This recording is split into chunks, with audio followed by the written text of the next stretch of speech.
Tous, j'espère que vous allez bien. Ici Romain de la Première Brique. Je suis en compagnie de Caroline, porteur de projet dans le cadre de l'opération Le Celt, actuellement à la collecte. Bonjour Caroline. Salut, ça va? Très bien et toi? Très bien, merci beaucoup, hein. Tu es ici du coup pour nous parler un petit peu de ton opération, l'opération donc Le Celt aux Isambres consistant, en un marchand de biens avec travaux sur une villa.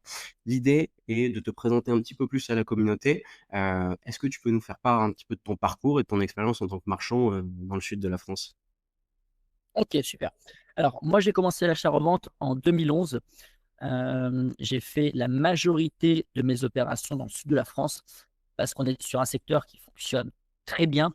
C'est un secteur où, je me suis créé mon réseau, où j'ai des bonnes opportunités, et donc je n'ai strictement aucune raison, d'aller ailleurs. Alors, aujourd'hui, quand je fais beaucoup d'opérations de revente et de marchand de biens. Il y a 4 ans, j'ai ouvert mon agence immobilière dans le sud, et fin 2024, début 2025, on en ouvre 3 autres, pareil, dans le sud de la France, parce que bon, sur le marché national, il y a beaucoup d'agences qui ferment, mais de notre côté, ça se passe plutôt bien.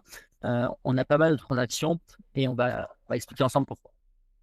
Ouais, tout à fait. Est-ce que tu peux nous parler un petit peu de ton côté, ton expérience sur le marché, particulièrement des Issambres et de la résilience, du secteur de la Côte d'Azur face aux perturbations, dans l'immobilier qu'on rencontre depuis quelques années? Alors, l'avantage sur la côte, que ce soit les Isambres, ou même, on va dire, toute la Côte d'Azur, le gros avantage qu'on a, c'est qu'on a un secteur qui est très attractif et qui est visé par les personnes qui souhaitent acheter leur résidence secondaire. Donc aujourd'hui, lorsque je fais du marchand de biens, et je l'ai fait depuis le début et je n'ai jamais changé de stratégie parce que c'est quelque chose qui marche très bien, c'est que je vais viser un avatar client qui, quoi qu'il arrive, en termes d'économique, de perturbations économiques, eh bien, pourra toujours acheter. On sait, dans chaque crise, les riches deviennent toujours un peu plus riches.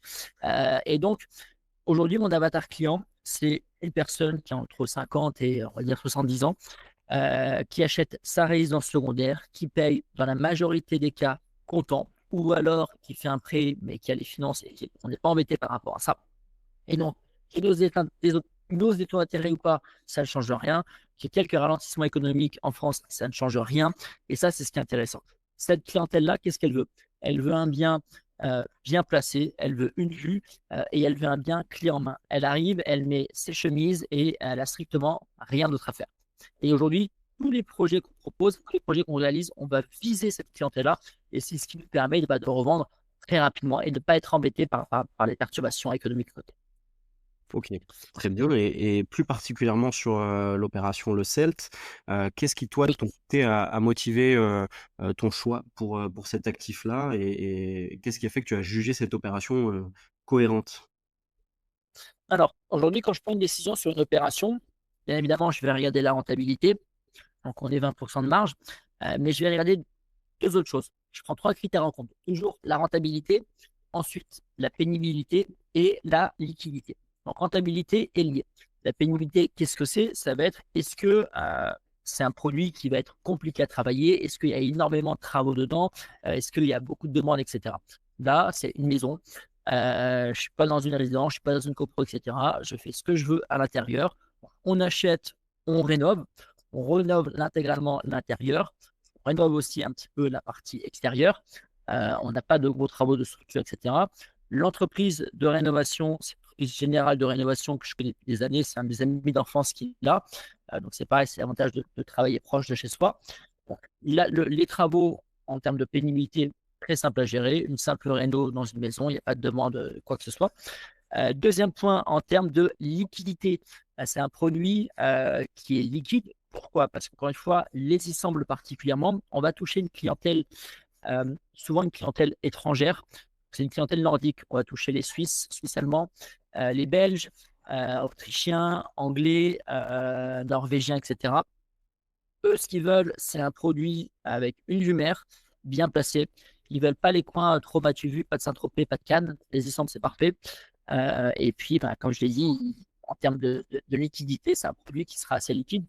Je vous rappelle, la petite histoire, dans 2 jours, le 16 janvier, On en vend une, avec l'agence à côté. En prix au mètre carré, on est plus élevé, que le scénario qu'on a nous envisagé, sachant que celle qu'on vend en termes de qualité de rénovation et cetera, elle est moins bien. Donc on a pris un scénario, pessimiste, sur le bilan qui est présenté. OK, très bonne approche effectivement, oui, il y a beaucoup d'investisseurs et qui ont pu, s'interroger parce qu'ils ne sont pas forcément très familiers avec, le secteur du luxe. Toi, ton analyse, poussait plutôt enfin, positionnait plutôt l'opération sur le haut de gamme par rapport à un secteur tel que celui-ci. Qu'est-ce que tu peux nous en dire, toi, de ton côté sur, l'expérience marché? Alors, aujourd'hui, quand je fais du marchand de biens, le point le plus important, ça va être toujours le prix de sortie et de vendre. C'est-à-dire qu'à chaque fois avant d'acheter, je me dis: «OK, est-ce que je vais vendre rapidement et est-ce que je vais vendre au bon prix?» Mon positionnement au marché, ça va être de viser une clientèle, qui, quoi qu'il arrive, achètera et quoi ce qui se passe, achètera. Moi, ce que je veux quand j'achète, c'est être sûr de revendre le plus rapidement possible. À partir de ce moment-là, je me positionne sur un marché, donc les Issambres et même le reste de la côte, mais encore une fois, heu, il y a des micro-marchés dans le marché aux Issambres. Il y a des biens qui vont être typés résidence principale. Là, c'est vraiment un bien typé résidence secondaire. Donc le client, il vient, il a l'argent, je suis un client qui a l'argent, il vient, il achète, et c'est pour nous ce qui est intéressant. En plus, en termes de temporalité, aujourd'hui, si on signe, là, ce mois-ci, gros avantage, c'est qu'on commence les travaux. La villa est prête pour cet été. L'été, en toute transparence, c'est pas forcément les meilleurs clients, c'est souvent des touristes. Et par contre, à partir de septembre, octobre, allez jusqu'à mi-novembre, là, on a la belle clientèle. La maison sera terminée, sera mise en vente, commercialisée, on signe et pour la fin d'année, on est Super, impeccable. Et ben écoutez, pour tous ceux qui regardent cette vidéo, et qui souhaitent participer à cette opération aux côtés de Caroline, rendez-vous sur le site La Première Brique. L'opération Le Ciel est d'ores et déjà proposée à la collecte. Merci Caroline pour ta participation. merci beaucoup. À très bientôt. Au revoir. Allez, à bientôt. Merci, ciao, ciao.